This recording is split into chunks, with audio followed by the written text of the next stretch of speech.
Well, adding some more drama to the Kevin Durant news, the Boston Celtics have entered the sweepstakes. Now, I know the Celtics were always like a team that you might consider because of all the assets they have, but now, with them legitimately giving an offer to the Brooklyn Nets, this has become really interesting. And of course, let's talk about it. Now, the first offer they gave up was they offered Jalen Brown, Derek White, and I think two first round picks, a couple first round picks. And the Nets said no. That's then countered with Jalen Brown, Derek White, Marcus Smart, another rotational player, and multiple first round picks. And personally, I think for Kevin Durant, in that first deal, the Celtics gave up too little. I mean, yes, Jalen Brown is amazing, but like, this is Kevin Durant we're talking about. But now the Nets asking for that much, I think that is, I would say, too much for KD, especially for, like I said, how good Jalen Brown is. And it's an interesting situation. I mean, we haven't really seen much traction with the Kevin Durant.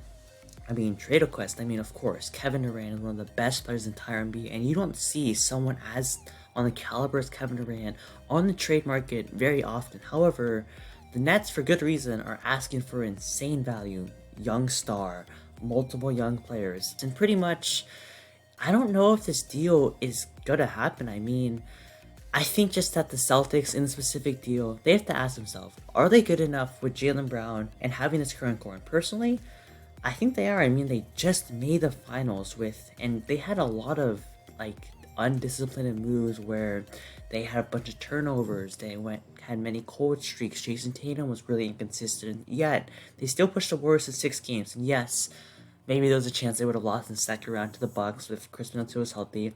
Maybe they lose to the Heat if Jimmy Butler doesn't shoot that three. But like, still, this team has a solid core, and especially with their addition of Malcolm Brogdon, with them not really trading any of their rotational players, I really like that.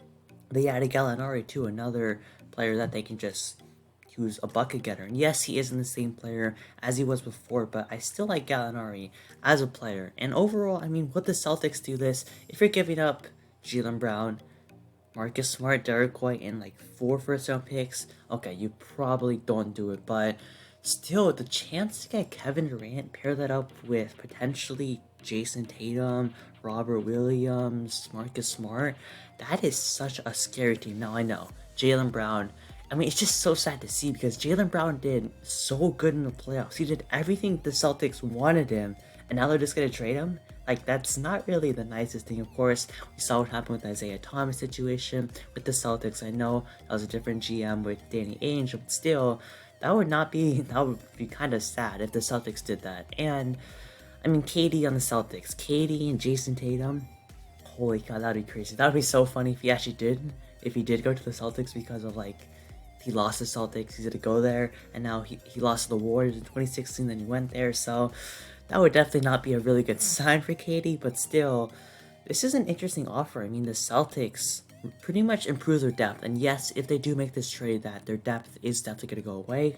Jalen Brown, maybe Marcus Smart, most likely Derek White, and another rotational player, that definitely hurts their depth a lot, but still, given the star talent of Kevin Durant, and then maybe being able to do a couple small trades, sign some free agents to further improve that depth. And personally, I still think the Celtics team has a chance of winning the championship with Jalen Brown and not trading for KD. They got Malcolm Brogdon, which I think was such an underrated move that can really push them over the top. And also, if they do trade for Kevin Durant, I'm very hesitant because of all the injuries this team has if they get KD. I mean, KD has had some injury problems recently. Of course, the Achilles tear, he was out for some of the season. Then you have someone like Malcolm Brogdon, who was hurt occasionally. Robert Williams has been injury prone, and you never know what happens in the NBA with all these games. And Jalen Brown has been a pretty consistent player injury wise. Let's hope he just stays healthy, of course. But still, like, that's not. I mean, if they're healthy, they're an amazing team. Their ceiling is way higher with Kevin Durant than Jalen Brown and Derek White. But still, there's so many question marks. Now, personally, I don't think Kevin Durant's to get traded. I think KD and Kyrie are both going to stay with the Nets because, I mean, yes, it's not a good situation, but I mean, we'll see how the Ben Simmons situation goes on. I mean, we still have no idea what's going on with Ben, but still, I think that there's just really no trade-off for KD with all the value that they want. Now, maybe if the team goes all the way, we want Kevin Durant, we're gonna blow up a roster, then maybe it's gonna happen. I mean, you literally never know in the NBA, but like Kyrie said he wants to stay with or without KD in Brooklyn, and it's definitely an interesting situation. I mean, look at KD's suitors. I mean, the Suns, they can't trade DeAndre Ayton until January 15th or December 15th, something like that. And I don't even think they have the assets to get him.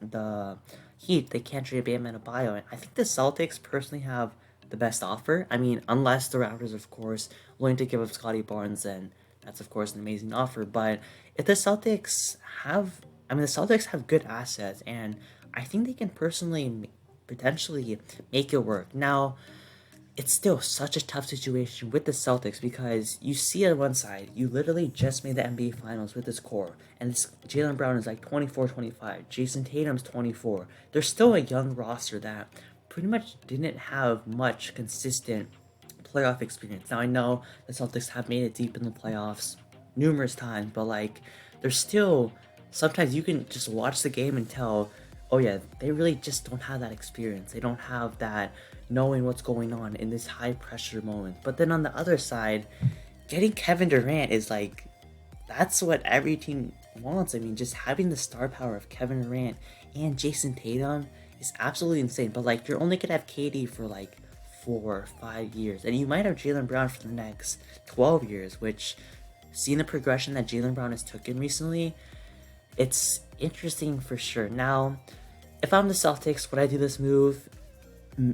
It's still so tough, so hesitant, but if you're only willing to give up, if you're only giving up Jaylen Brown, Derek White, and like 2 first-round picks and a pick swap, personally, I think I would do it, honestly, because it's literally Kevin Durant. But if they're asking for Marcus Smart, some other rotational players, multiple first-round picks, like 5+, I think that goes too far. I mean, we've seen how good Jaylen Brown has been. He was probably, in the finals, the best player for the Celtics. If the Celtics won the championship, I would no doubt give the finals MVP to Jaylen Brown, because for how good he was, especially how inconsistent Tatum was, Jaylen Brown stepped up for pretty much the whole series, and having that dominance of a player is, of course, always a good sign. And I don't know, I mean, just the chance at getting Kevin Durant, that's what you want. I mean, he's literally Kevin Durant. He literally averaged 30 points. And yes, he did not play well in that Boston series where he got clamped up pretty much. But still, he's Kevin Durant. That doesn't stop you from trading for a top 15 player of all time, a top 5 player in the NBA today. And we'll see what the Nets do. Maybe this is just like, it's just a bluff by both teams, and maybe nothing happens. But like, this is an interesting situation. I mean, if the Celtics are willing to go all in, willing to go all, just be serious, they're not going to hold back, then sure, maybe they'll make this move, but they just got to make sure they find a good balance between not getting finessed and making sure that the Nets won't accept this deal. So with that being said, that's my thoughts on this trade. Make sure to like the video, subscribe to the channel, and I'll see you on next time.